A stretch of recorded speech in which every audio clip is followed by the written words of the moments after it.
Welcome to Meet the Author, where you can join in on insightful conversations with best-selling and award-winning indie published authors. Your hosts today are Rob and Joan, who themselves are indie published authors, book publicists, and paranormal investigators with Tampa Bay Spirits, based in Tampa Bay, Florida. Thanks for dropping by. And now, on with the show. Hi, I'm Rob. And I'm Joan. Welcome to the show. Whether you're watching this broadcast live or you're listening to it as a podcast, welcome to our show. We're so glad that you're in the audience. Remember we always love comments, likes, and shares. Yes, we do. Yes, we do. If you're watching on LinkedIn, you can make comments, and you can on any of them, on any of the outlets, you can make comments, and we'll make sure that those comments are can be seen. That's what I'm talking about. Oh, it's early, or it's too late. One of the two. No, we're not. Well, let's welcome our guest tonight. It's LYNETTE CRESSWELL from the UK, fantasy author and well-established multi-genre author. That's true. Yeah. And let's welcome her on in right now. Hello, LYNETTE. Hi. How are you today? I'm fine, and it's lovely to meet you both. It's lovely to meet you too.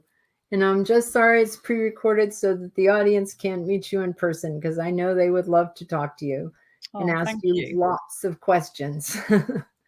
And sorry about the fluff up there. Fluff up? What? That's live. He forgot who he was for a minute there and what we were doing. I do want to mention to the audience that we are broadcast on 5 channels. So when you are making comments, you won't see what the other channels are. If you're not watching on the same channel, you won't see what those people are saying. So for those on LinkedIn, we've noticed you're reluctant to speak because no one is commenting from your channel. So go ahead and comment. We would love to hear from you. That's kind of what I was trying to say before. I know. Yeah. Well said. But he forgot the words. What about that? So go ahead. This is good. Yeah, we're in sync today. Tell us a little bit about yourself, LYNETTE. Okay, I don't even know where to start, really.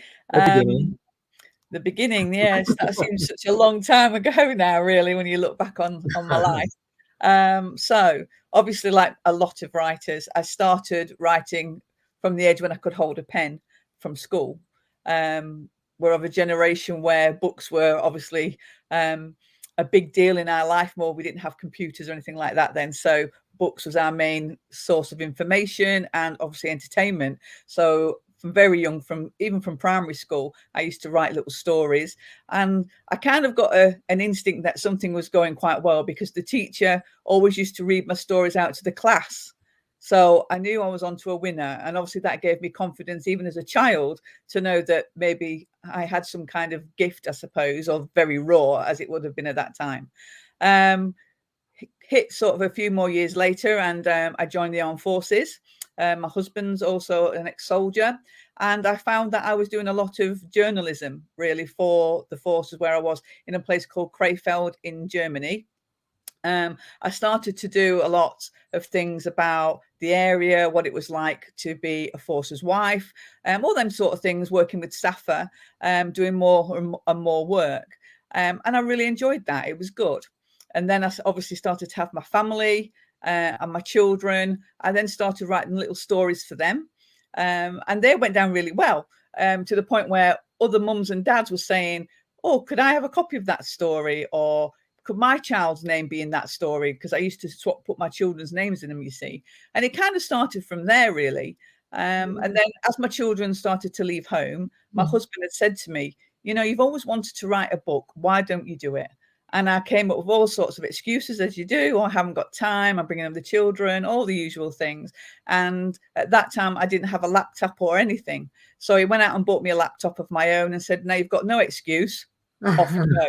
And that is really how it started. And that was how my first book ever really was created, was a push, I think, in the right direction from my husband. Is this it? That's the one. Magic? Yeah. Sinners of Magic was my very first book. I'm so proud of that book. Like most authors, your first one is your baby, isn't it? It's everything. It's your journey, your learning curve of how to be a writer. You meet so many wonderful people through your books and through your writing. So yes. I'll always look at that book as the most. It makes me smile even now. It makes me happy just seeing that cover. Oh, that's wonderful. Awesome. And this is the second book in that series, right? Yes, because obviously when I wrote the first one, as a lot of new writers, I didn't even think about writing any more books. I just wanted to get that one book out. That was all I could think about. I hadn't thought about what would be my journey onwards. I just thought, I want to write that book. So when it actually went out into the world, and it took quite a long time because I'd got a publisher lined up, and it took me a long time to get that publisher. Probably I'd been waiting already about maybe 2 years before I'd actually got a publisher. And about 3 months before the book was due to go out, they went into administration. So I was right back to square one with no publisher, no nothing. And that was the reason why I self-published. I thought, I'm not waiting. I'm not going through all that game again. I've waited so long. And that was why. So when the book went out as self-published, a lot of people had already waited a long time for that. But what was amazing for me obviously just didn't realize was how well it was going to be received by readers, because it was my first book. I didn't have many contacts or anything like that. So I only had what I'd vocalized. Facebook. I mean, back then in 2012, it wasn't quite the same as it is now, but it was that I got with that book. And of course, then people said, well, I hope you're writing another one. And I was like, what? Another book? I hadn't thought about that. And that's how the trilogy was actually born, purely because my readers wanted more, which is what you want as a writer. That's wonderful. Can you tell us a little bit about the trilogy? Let's start with Sinners of Magic. So Crystal is a 16-year-old girl that doesn't realize that she's actually born of immortal parents. Because in their world, you cannot procrastinate with anyone outside of your own realm. An elf and a magician actually have an affair, and the elf princess gets pregnant. So because of that, the child is banished to our world, to the ordinary world, and she's brought up as a human child.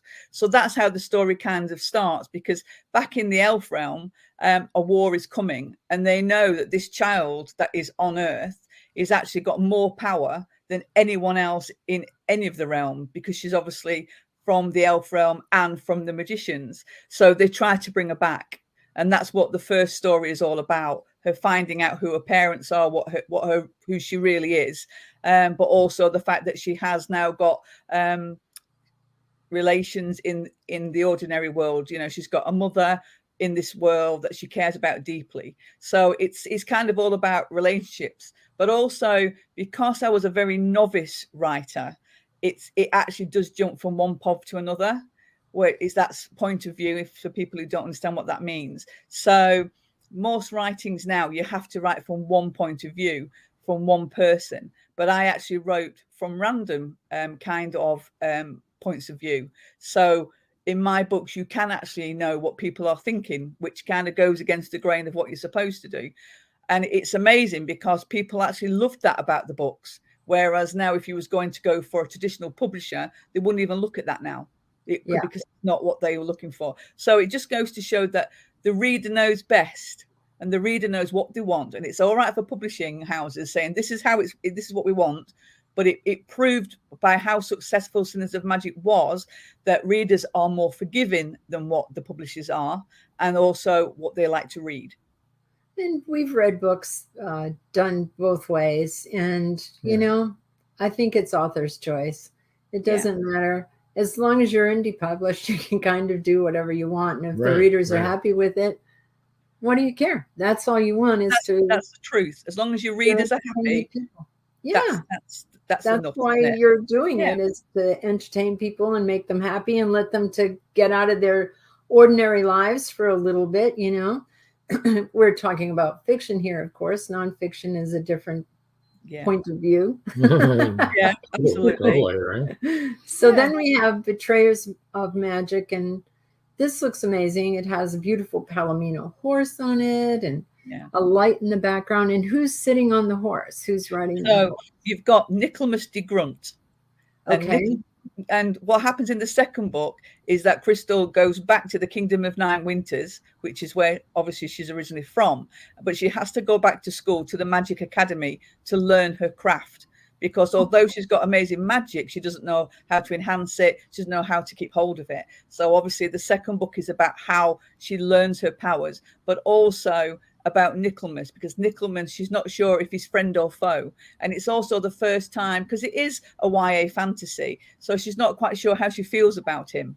So obviously for the first time she's got these feelings, and they obviously kind of rub up against each other and they fall out, and little bits go on, but there's still that nugget of something special between them. So that's what the second story is all about, of how because now she's 17, she's at that age now where she's learning about life, but also she needs to know, to help her family, what's going on with the elf and who obviously her enemies are, and the enemies of her father.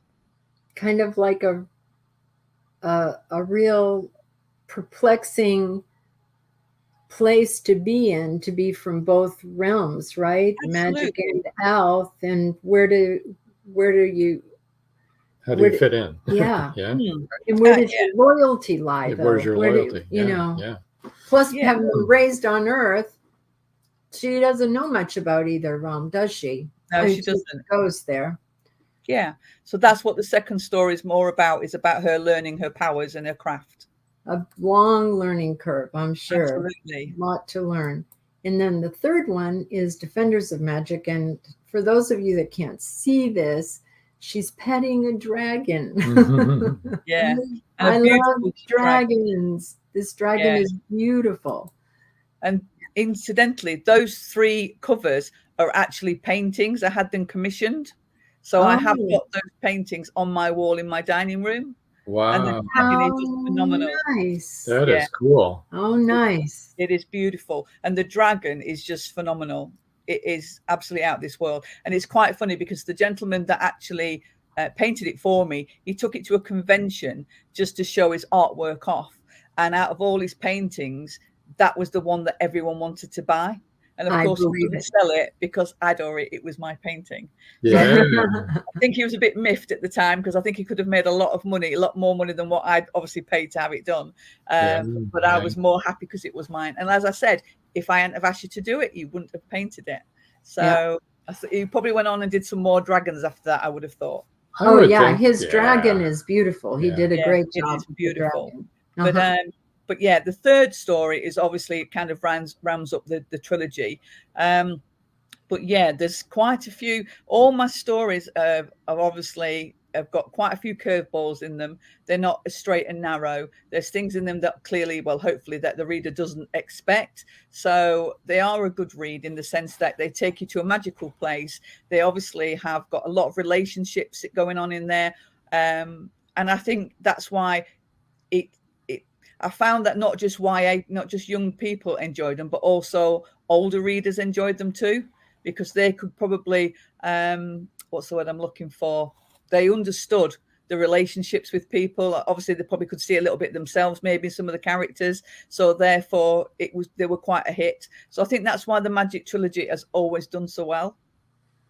Yeah, it's really, it sounds just wonderful, Lynette. And I like a lot of young adult books anyway. I do.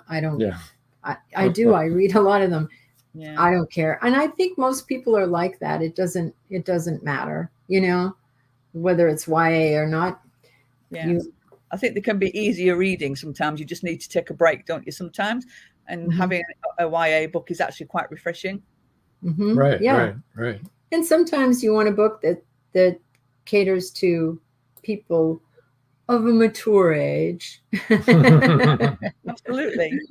That have those characters as the lead characters that relate to how you're living your life. But when you want to get out of that and just be in a magic world, what do I care how old the characters are? Right. Yeah, exactly. It's a fantasy world.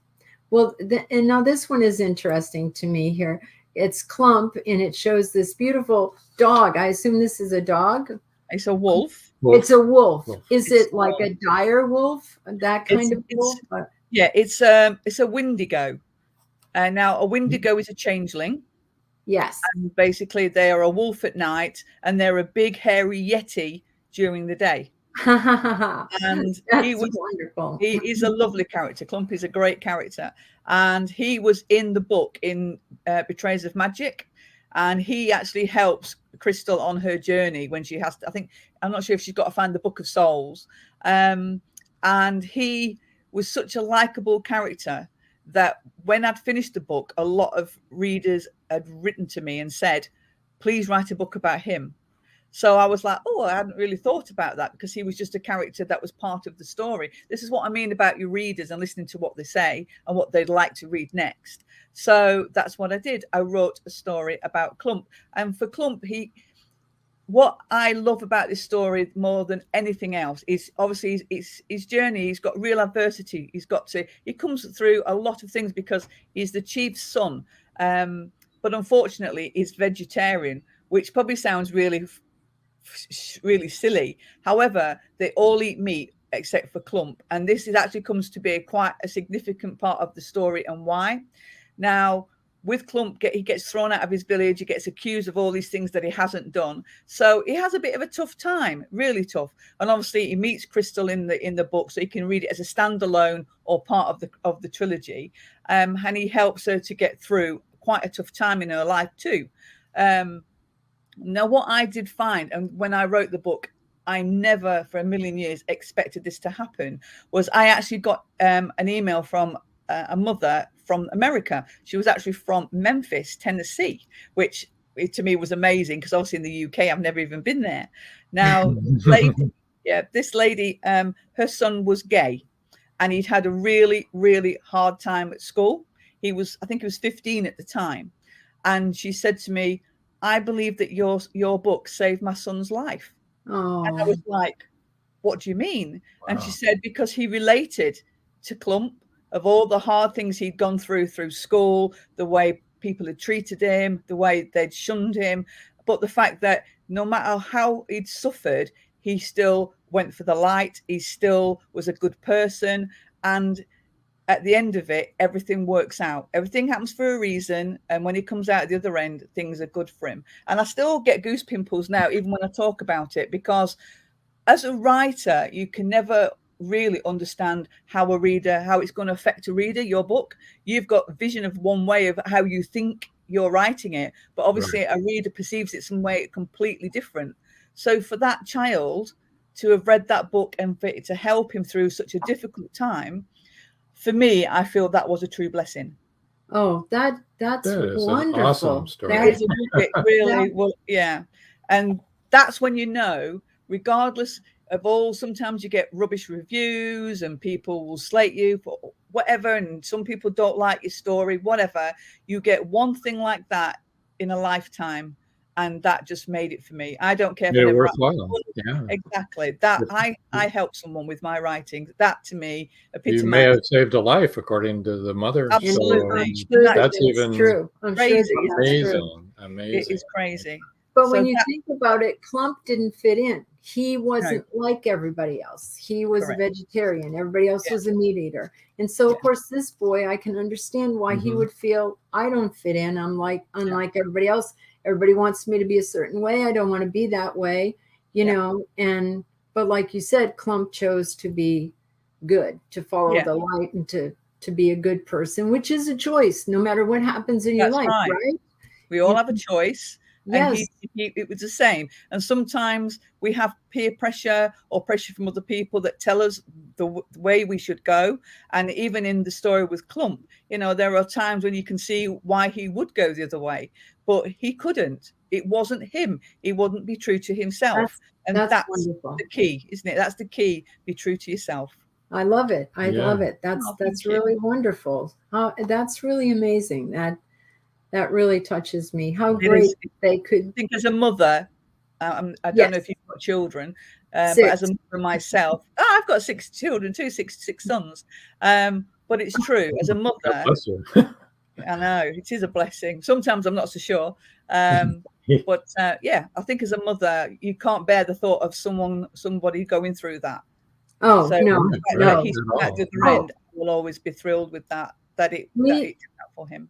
We have 6 adult children, 5 daughters and 1 son. And some of our children have chosen to express themselves in ways that perhaps a lot of the general public don't agree with. You know what? No. They can be who they are. They have to be true to themselves. And we've never tried to make our children fall into any kind of line or even to follow in our belief or the way we live our life. They have to choose their own path, don't they? Absolutely. As long you have to be there as a parent to support them. We might not always agree with what they say. And if it doesn't work, we're there to pick up the pieces. We all do that as parents, don't we? But they have to learn that for themselves. Absolutely. But definitely don't force people to do things they don't want to do. Absolutely. And now we have 14 grandchildren.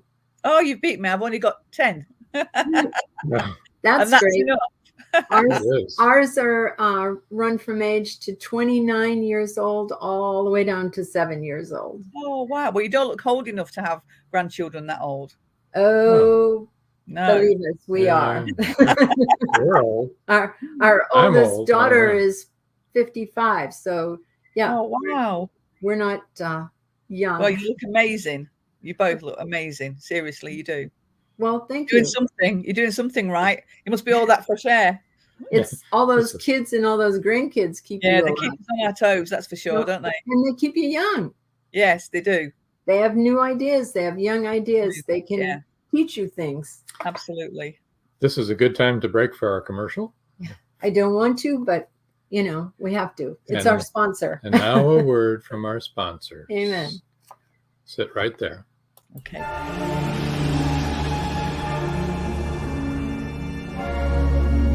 Dear Lord, she's still alive.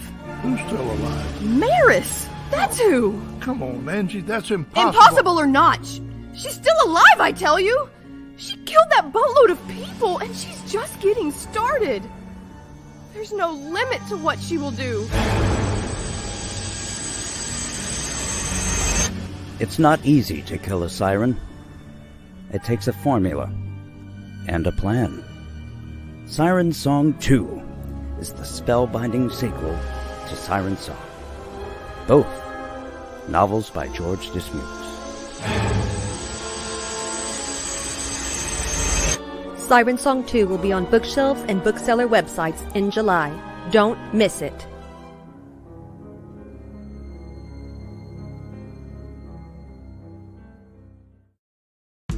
Hey, look at us. We've got a new store. Yeah, we do. It's pretty exciting. What can you find there? We have a number of designs available on t-shirts, hoodies, coffee mugs, laptop and phone cases, pillows, and new designs are coming in all the time. Sounds like a great place to shop for authors and readers. Yeah, and it's easy to find. It's simple.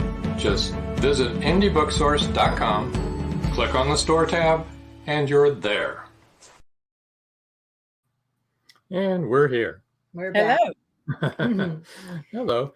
Let's do the book giveaway while we're... Well, before we do the book giveaway, could we go through some of her other books? Sure, why not? So people will know what they can choose from. So the next book would be Cracks in the Glass. Also an awesome cover. Just so you know, it's a beautiful girl in a mirror and it's cracked. It is. Yeah. What is this about? So what happened was after I'd done the trilogy, as you said, as you pointed out earlier, some of my readers were of a certain age. And they said to me, they said to me, we love your trilogy, we really do, but how about writing something for us? And I was like, oh, it might be nice to have a change now, to not do, I've obviously done 4 books, fantasy, try something romantic. However, I'm not a very romantic person, so I thought if I do that, I'll have to be a little bit gritty. So yeah, Cracks in the Glass was my first novel as a romance writer in that sense. And again, it was a scary time. But Cracks in the Glass, I think Cracks in the Glass is one of my favourite book covers, without a doubt. and it was received extremely well with readers. It's a very fast-paced read. If you want something by the pool and you want something to really grip you, then that's what Cracks in the Glass is all about. Awesome. Then the next book I have here is The Witching Hour, and this has a very beautiful young witch holding a broom. That's true. It's only a short story, that one. Okay. Yeah. That was published by a publisher for a while. And I had to fight to get the rights back eventually, which I've done. And then I extended the story a little bit longer, so you get a little bit more now. And also, I'd updated it because it'd been a while. I think it'd been about 5 years, so I updated the story. The only downside was that I lost all my reviews from when it was with the publisher, so I've had to start again. So of course, I've hardly got any reviews for that book. I think there was about 60 reviews. And then I lost them all. So I'm down to about 3. So it looks like nobody liked the book, but obviously that's not the case. It's just the fact I've had to start again with it because it was too good a story to just think, well, it's been and done. So obviously I redid the book and kept the book cover. But just so actually, to point in that direction is, if you read a book and you like a book, could you please leave a review? Absolutely. Always. Please, people, and if you've watched if you've read The Witching Hour later and you liked it, please leave a review. Yes. Then we come to this cute little thing. It's 2 little hedgehogs looking at each other. It looks like a little girl and a little boy hedgehog, and it's called Hoglet's Christmas Magic. It's a children's book. It is. How was that to venture into writing a children's book? Well, it's quite ironic how they all happened with my children's book. I never, ever thought I would go into children's writing. Obviously, years ago, I'd written stories for my children, but that was as far as it had gone. But what I did do was, on my blog every year at a certain time, I would give a free story. And it would always be at Christmas. I would write a children's story. It'd always be quite raw. I never really did a lot of editing to it, but it was free. And I would upload it. And think nothing more of it. And I would say to my friends, if you like it, let me know. And they say, I'm going to save it for Christmas Eve. I'm going to read it to my children, which I absolutely loved, which was, dead special. It really was lovely. So this was one of the stories that I'd written. I think it was probably about 3 years ago, maybe 4 years ago. I put it up on my website, thought nothing more about it. Obviously, when Christmas came, people started to say, I've read your story. But then something really strange happened, and I started getting bombarded by all these people saying, we absolutely loved your story. When's it going to be published as a book? And I was like, oh no, it's not going to be a book. It's just a free story. But you know what? It just wouldn't go away. Every time this book kept coming up, what about the Hoglets? What about the Hoglets? And I was like, no, I'm not going to do the Hoglets because it's going to cost me too much money. As an indie writer, I'm going to have to pay for the illustrations. I have no idea how to set a book out as a children's graphic designer. It just seemed like a massive headache that I just didn't want. But do you know what? My friend said to me, my writer friend said to me, you've always listened to your readers. Why you're not listening to them now? And I thought she had quite a valid point. And she said to me, look how popular that book has been on your website. So why are you ignoring that fact? And I was like, well, maybe I've exhausted everyone. Maybe everyone's read it for a start. So to then maybe nobody will buy it because they've all got it for free. All these sort of things. I have to be sensible, And I was like, I'm not so sure about this. But no, the Hoglets would not lie down. They were here to stay. So I decided last year that I was going to give it a go and that I would do it as a book and would see what happened. So yes, it was a lot of bloodshed and tears. I was just so lucky in the people who've supported me with this book, with the actual illustrator. I've never met him. He lives in Italy. He doesn't speak very good English, but his illustrations are absolutely amazing. And yet when I sent him the story, he was able to work out what it was I wanted. And the first drawing he sent me, I actually cried when he sent it to me because it was just so beautiful. I was like, how do you even know that that's what I wanted without even telling you? So we worked together on the illustrations, and anyone who has ever seen the book, I don't know if they can, I've got a copy here. But I'm just trying to show you, like, for example, this picture here. Can you see of the badger and the hedgehog. Looks like a badger, yes. Yeah, yeah. I can see Hedgehog. that. It's so beautiful. And obviously that we've got, I'll show you one at the back because it's a bit clearer, of the family around the Christmas tree, all the little hedgehogs with mum and dad. Oh, Yeah. Just Very beautiful. nice. Illustrations are just absolutely wonderful. Precious. So I was so lucky with that. And then obviously I got the graphic designer to put everything together. And he was just amazing. Absolutely. Colin Ward was phenomenal. So Doriano Stragoli is the guy who did the illustrations. Dory's just amazing. He is amazing. And Colin Ward is the guy that did the actual graphic design. And he knew how to put the book together, which is amazing because I just did not have a clue, and he guided me and, do we want this? Do we want that? How do you want certain things? I was like, I don't know. I need you to help me. And he did. So we got the book out for Christmas. And I have to say, it was the most wonderful, wonderful time I think I've ever had. The pictures people sent me of their children with the book, that they fall in love, teachers, bloggers, just everyone got on board with it for me. Everyone was supporting me. It was just the most amazing, amazing time. Him, or both of them, should I say. It was just phenomenal, the support that I got. Because with a children's book, you have the worry of what parents are going to think of it. And in this world we live in now where it's got to be so politically correct, I was scared that I would say something because I haven't got young children of my own. So I was going off what I think a story should be, which is kind of an old-fashioned way of thinking. But when the teachers started coming back and when the parents were saying, I absolutely loved your story. And I remember one teacher saying to me, I wish my children were young again so I could read your book to them. So sweet. I knew that I was onto a winner, that I had, it was the right thing to do, to go with the story. So that's why Hoglett's Christmas Magic was published. Because it's done so well and people have loved it so much, there is actually the next story is in the pipeline and should be out this year. Excellent. Ooh, great. Yeah. So we've got Hoglett's Birthday Surprise next, which is all about a witch. I've done it kind of like a Hansel and Gretel type house where they come across the witch and they think she's bad, but she's not. And she's got no friends because everyone's obviously scared of her. And because she's a witch. Yeah, because she's a witch. Now, Prickles and Primrose, they do befriend her and they show her how to use her magic and how to be a good witch so she can have friends. So the book is all about kindness, about not judging people, obviously make your own mind up, but to help people. So that's what the second book's all about. So I'm looking forward to that. Hopefully by, we call it autumn and you call it fall. Hopefully by then the book should be out to buy. So I'm really excited about that. We call it autumn also. Autumn really? or fall. Yeah. Both. We call it both.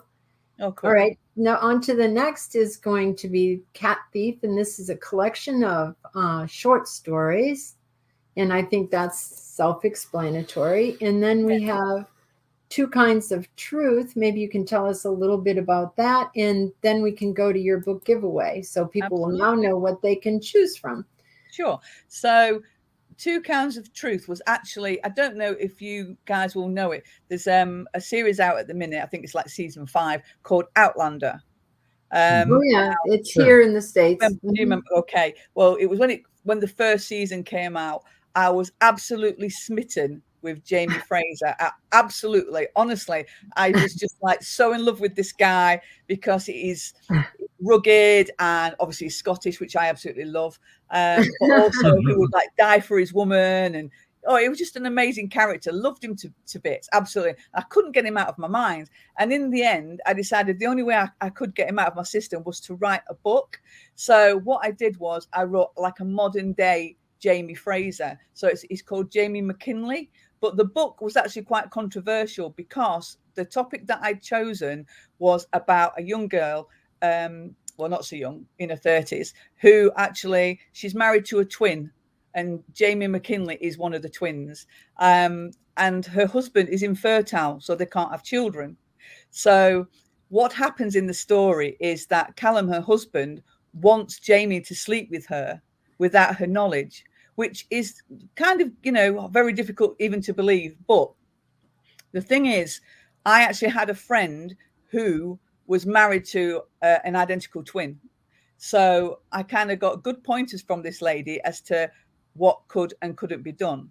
So in my story, although people said to me that would never happen, I know that it did happen. So I went from that to create this story. So basically, it was whether or not Jamie McKinley crosses the line and sleeps with his brother's wife without her knowledge of knowing who he truly is. Because obviously, if he does cross that line, then obviously, technically, that is also a controversial because it's rape.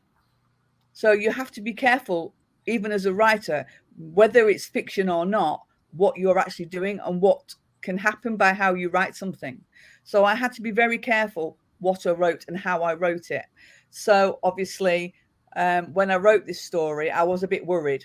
And at first, there was a few people that hadn't read the book were commenting straight away. And I think that's very unfair. You have to read the story before you make judgment on something. Just because the blurb says something about what's going to happen, we all know fully well that in a story, there's twists and turns and lots of things that can happen that doesn't happen the way you may think it will happen. So when I wrote that book, I was on tender hooks. But again, I was very lucky because I think everyone said to me, the difference with this story is I've gone into more depth in the relationships. It's not quite a flimsy read like the Cracks in the Glass, where that's like a poolside read. This one, because of the subjects that I've chosen, it's a bit more deeper. So obviously you have to relay what is actually happening and what would happen. So that's what Two Kinds of Truth is all about. So when I wrote that book, a few people afterwards have said, oh, that, you know, you've left it where you can do a sequel. And I said, I might do that eventually. At the minute, it's not in the pipeline, but I've opened it up so that I can do that, so that I may go back and write more on that story at some time. But it certainly ends to me on a note that is satisfying. The interesting thing about identical twins is their DNA is identical. So you could never tell who was the murderer if it was an identical twin. Absolutely. That was a murderer and the other one wasn't. Yeah. And also, you would never be able to say who the father actually was. Yes. I mean, you know. And that was what Callum was thinking. And he tried to say to his brother that obviously it would be as though I had slept with her because we are the same person. That was his logic in what he was saying. Although obviously Jamie could see how wrong that was and the fact that, you know, it goes against everything that he was raised to do. But at the same time, he could see how much this woman wanted a child. So he really was torn between doing the right thing and the right thing, I guess. You know, he has to make that decision. And of course, in the book, you have to find out what he did and what consequences happened, whether he did or didn't do that. Yeah, it's interesting because I had good friends that were identical twins. One of them was unfortunately killed in an automobile accident when they were older. They'd already been married and had children, both of them, and everything. But they were nothing alike in their personality, which was interesting because they were identical twins and people couldn't tell them apart. I could always tell them apart because they were so different in their personality. They really were. So identical twins might look alike and might share the same DNA, but they don't necessarily share the same outlook on life or the same personality. Exactly. And that's what it is with Callum and Jamie. They are nothing alike in their own character. They're completely different. There you go. That's interesting. Yeah. Now, I know that to be true from personal experience, you know. It was, one was very funny and easygoing, and the other one was more bossy and yeah, exactly. and more business-minded and serious and it sounds like you talk about my characters here. Really? Oh, that's really funny. It's actually I've written it as though it was in Scotland as well. So you've got all that. But yeah, the characters are Jamie is very outgoing. He's working on a farm. Whereas Callum is the business-minded guy. He's the one that's got the money. So yeah, I think maybe this is what I mean. You have to make sure your facts are correct when you write anything like that. And much as people will then say to me, well, I know that's not true. That would never happen. You know, it can happen. And and you know, you have to be a good writer. You have to make sure you do your homework You can't just go off on a tangent and write what you think is correct. You must make sure your facts are correct. Right. Right. Well, let's do the book giveaway. You think? I'm sorry. Okay. Well, no, then we're going to cut to commercial and then we'll come back. But let's get this rolling here. Book giveaway. The first 3 people to email cresswellen@aol.com will win an ebook copy of choice. So of any one of those books there. It's the first 3 people to email cresswellyn@aol.com. Here, I put it up. So that's cresswellen@aol.com. Anyone that wants to get in touch with oh my gosh, I can't even speak. Lynette. Thank you. And I had a very good friend for a long time named Lynette. But anyway, and but I don't know. I was reading it, that's why. Anyone that wants to get in touch with Lynette can reach her at cresswellen@aol.com. And as Rob just said, it's CRESWELL. That looks like it has 3 L's. 3 L's. Yeah. 3 L's in the middle. That's why you got to be careful typing that one in. Yeah. I get it. Now, even though this is pre-recorded, everybody, go ahead and email. Go ahead and email. Give it a shot. If it's over with, fine. If Lynette will let you know. But go ahead and try for the books, and you never know on these pre-recorded so it's shows. CRESWELLYN and I see Y at AOL.com. It's like Lynn Cresswell. That's it. Only turn around and jam together. Makes sense. So now we are going to, we'll leave the book giveaway up. And we're going to cut away for our commercials, and we'll be right our last back. set of commercials, and we will not be gone very long indeed. Ready? Bye. At Indie Booksource, you can shop by genre or by author, and you will be buying direct from the author's main purchase link. We offer hundreds of titles in formats that include ebooks, paperback, hardbound, and audiobook. Support an indie author. Visit indiebooksource.com today. Many secrets are hidden within the darkness of the jungle. Behold, this one about a man, a woman, a black jaguar, and an ancient Meyer legend. Two Faces of the Jaguar is a novel by George Dismukes that will take you deep into the jungle and capture your imagination until the last word. Two Faces of the Jaguar is book 1 of a trilogy. Two Faces of the Jaguar, where only the adventurous dare to read. Two Faces of the Jaguar, The Lost City, and The Jaguar's Quest are available on Amazon.com, Barnes & Noble, and many other bookseller websites. Two Faces of the Jaguar, the book people are talking about. Get your copy today.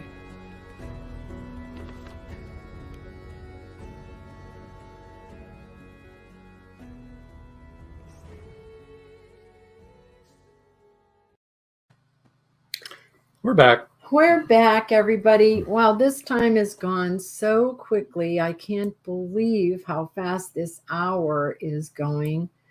And let's we'll leave the book giveaway up there. I just want to mention again, this is a pre-recorded visit with UK author Lynette Cresswell. So if you're trying to comment, we're not putting your comments up. That's why it was pre-recorded, because otherwise Lynette would have had to been up until midnight, 1 o'clock. Yeah. I need my beauty sleep. Yes. All right. Don't we all? So here's Lynette's website. It's Lynette's website, blog.com. So that's easy enough. Yeah. Yes, but I will spell it for those that you are just listening. It's LYNETTECRESSWEBSITEBLOG.com. And her Instagram is Cresswellen. So that's CRESWELLLYN. Get those 3 L's in there. That's her Instagram.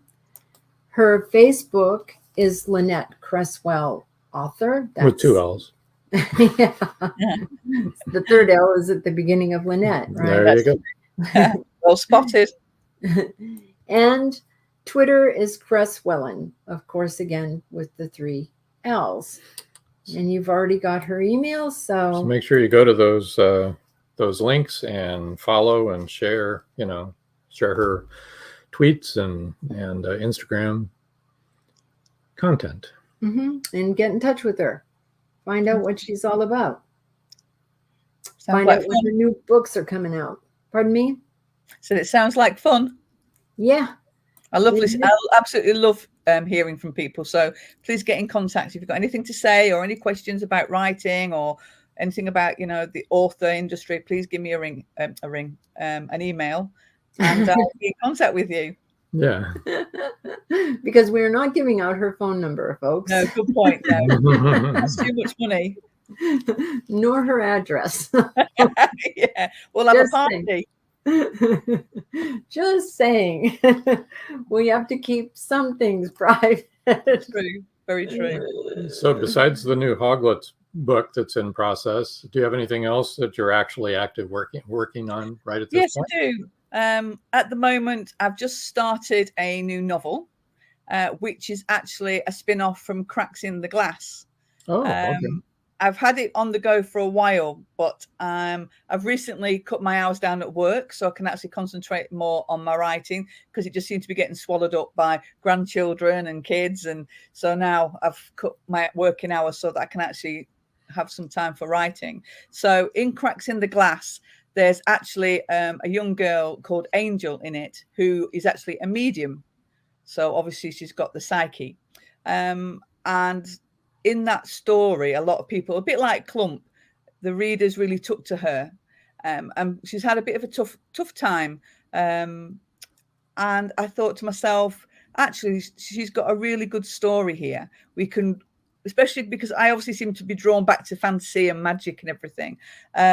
I thought I can actually do a story here where we can do the mediumship and spirits, but also obviously in a normal setting. So what happens with her, and obviously I've not written it yet, I'm probably about a third way through at the minute, so I've still got a way to go.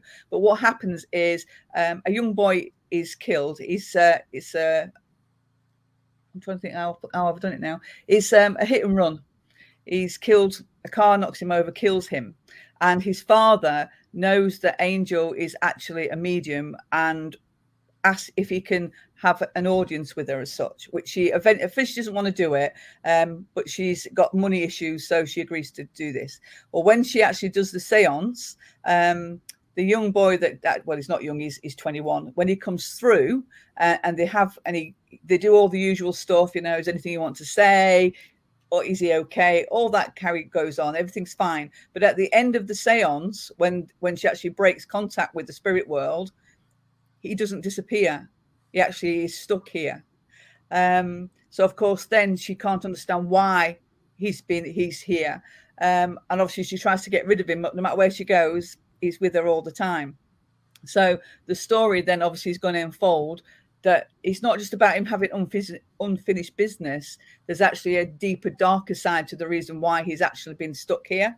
And that's what the story is going to be about. I think I'm going to try and transgress the story to find out actually that the hit and run driver is obviously going to be a main part of what happens to him and why. So that's what I'm working on at the minute. So it's still raw, there's still lots to go on, but I think it will actually be quite a good read when I finally get it finished. So that's what I'm working on at the minute as well as my Hoglet story. Well, we are actually paranormal investigators. And I did see that earlier. And so quite a few years back, actually, we were visiting San Juan, Puerto Rico. And we had actually made contact with a spirit in a dungeon in the fort there.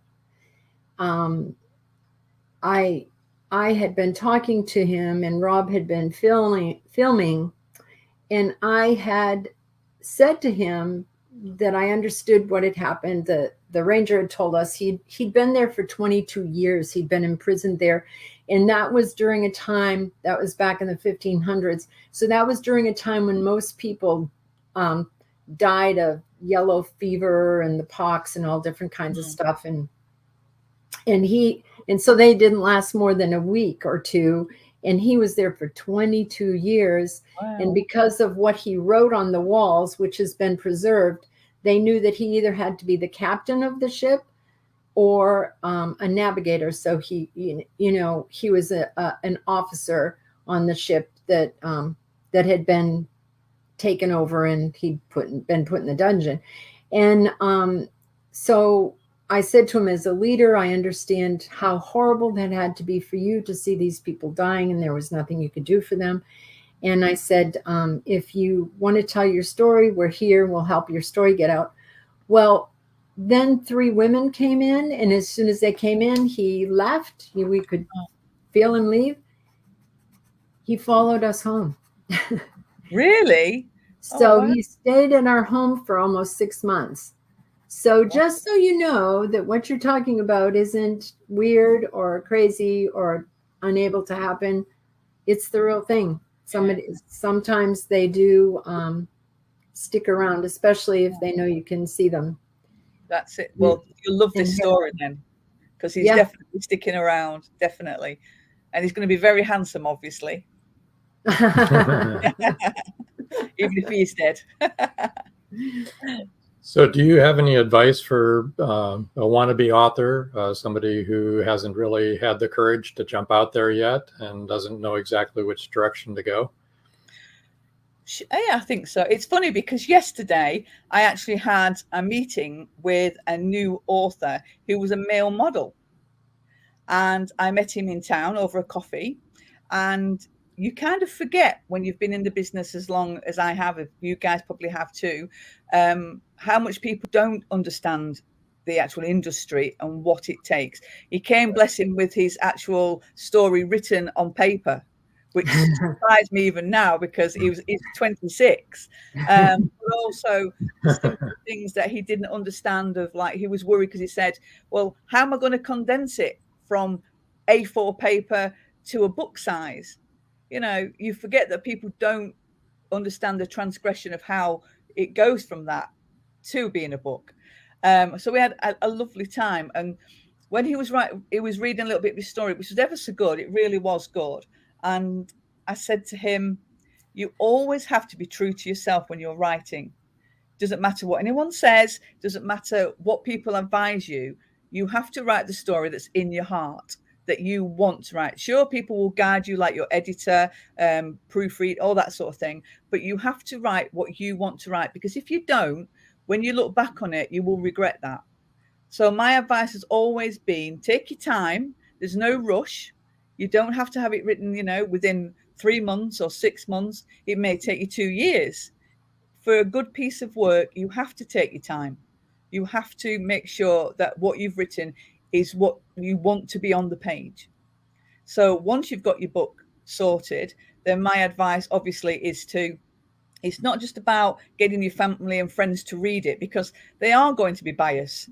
They are going to tell you it's amazing, even if it's not, and that's the problem with a lot of new readers. They'll say, well, my mum thinks it's great, or my auntie thinks it's amazing. They are there. And plus they're not in the book industry, so they're not going to know what everyone's looking for. So my advice is always join some book clubs, like even on Facebook, things like book connectors, which are really, really vital, because in those groups, you've got editors, you've got new writers, you've got old writers, you've got bloggers, you've got every walk of life, publishers that are all in that group. And the information that they give to new writers is absolutely phenomenal, because when you go, people will write something and like a question like, I need an editor or I need advice. They're there to help you straight away. People will give you free advice for things that help a new writer. So definitely, please join something like that. Not just book groups as in when you read books, because obviously you still need to read to actually hone your craft. So the more you read the genre that you're writing, the better your writing will be, because you will see how it's written. But definitely join as many groups as you can on Facebook, just to get the backup, and start getting friends with other authors as well. Because as we even today, you are supporting me as an author. you know, and without people like your good selves, you know, a lot of authors would never get out there, would never get very far. It's all about connections, about supporting each other. So even as a new writer, as a new writer, put the feelers out. Don't do it alone. Start to make friends with other new writers. They can help you. And plus, new writers and friends are great for brainstorming. If you get stuck on something, you don't quite know where to go with it, talking to other writers will help you to get to that next step. So that is my advice. You know, just start making friends and get yourself out there. And just to say to any new authors that are listening or want to be authors, or somebody that hasn't even put pen to paper yet, though actually we all do it on our laptops, except your young friend. Yeah. Which that's a first. That's the first I've heard that in a long time. But, you know, indie authors are the most giving, kind, and considerate people that we've ever met. When we first started, we've met some amazing people. Yes, so much help. Like you said, join a writers group, or like Lynette said, a book club, and you know, everyone will be happy to help you. Get on social media, get on Twitter and Facebook, and you're going to find other people there that can help you. And if you see someone that you really like the way they interact or something, and you don't know who else to ask that person, you know, because all of us authors are retweeting other authors all the time. And that's how you get to know each other and to network. And it's really a good thing. I think it's a great thing. Book marketing and book publishing can be a bottomless pit. I mean, we all need all the help we can get. Absolutely. It's like a black hole. You know? That's why we have this podcast. Yeah. Exactly. But you're absolutely right in what you're saying. In the years I've been an author, the people who I've met have been amazing. Yeah. All supportive. Everyone wants to help each other. And you don't really get that anywhere else. Normally it's dog eat dog. Everyone's trying to outfox everyone else. Yeah. And yet when a friend writer like gets to #1 in the bestsellers, you're absolutely thrilled for them, because you know how hard they've worked and how much support they've had. Because no author can do it alone. No one. Doesn't matter who they are, whether you know you're Stephen King or whatever. They've all had support over the years. There's never one person behind a book. And I don't think a lot of people realize that. They think it's just they write a book and it goes out. But there are so many people that are involved with your writing from day one. And I've always found that other authors are amazing to each other. They are so supportive, and it's an amazing network and community. Absolutely. You know, I would be lost without them now. I know if I've got a down day or I'm struggling with something, I can go online and I can talk to someone, and they will have me way, way back up there on my little cloud within 5 minutes. You know, that's the difference. Yeah, they are. You know, you guys too, amazing. Thank you. Thanks. I know when we first started, I can remember Paul Hollis was so much help to us.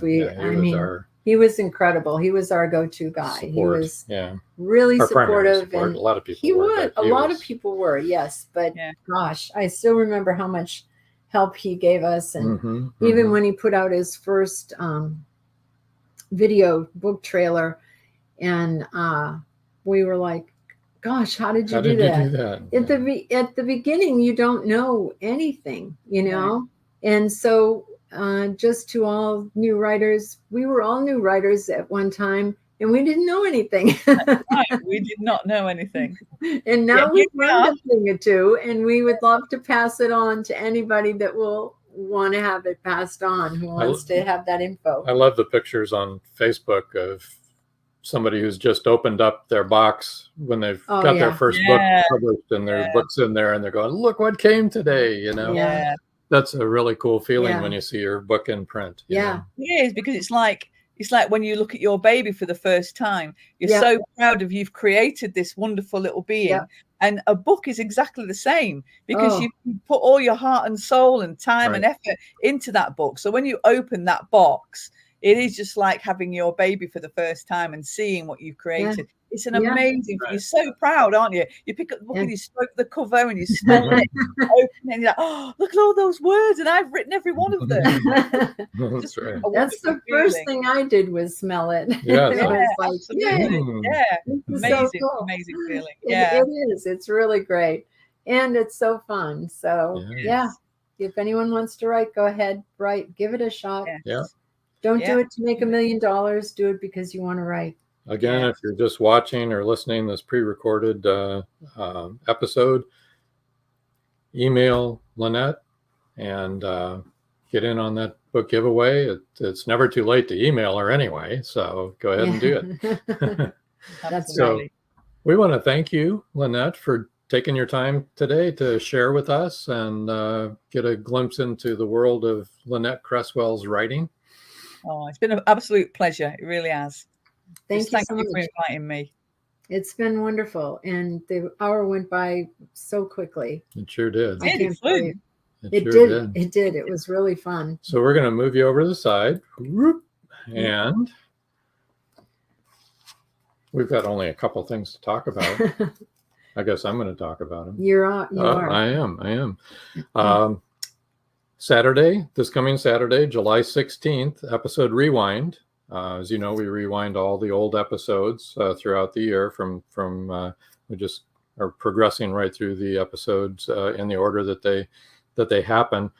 This Saturday, 5:30 p.m., that's July 16th, Eastern Time in the USA, Orlando Sanchez, his episode, one of his episodes is going to be on. He's been on a couple times. Really brilliant author. A very popular author. Very popular too, and just amazing the energy that he has. Yeah. And he's a kind person. Oh, he's a as good well. person. He's a good man. Yeah. Next Wednesday, July 20th, 7 p.m. Eastern Time in the USA.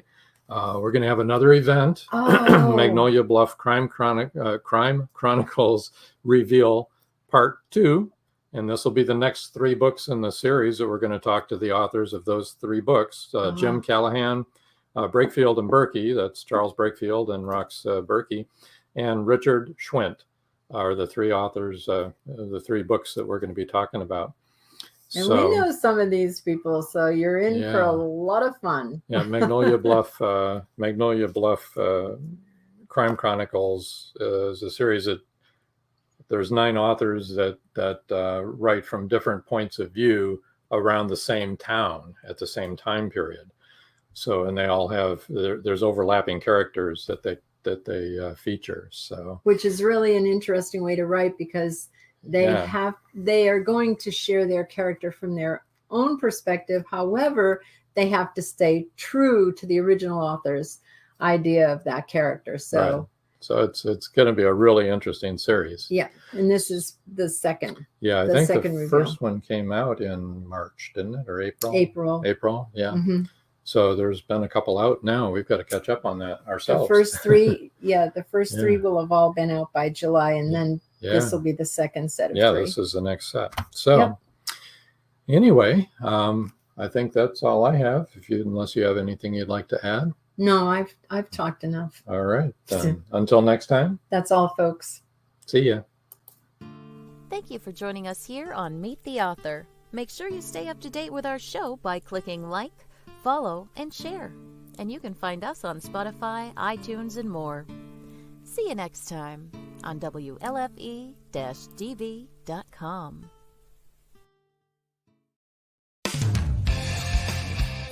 You've been listening to WLFE-DB.com, where our shows are your shows.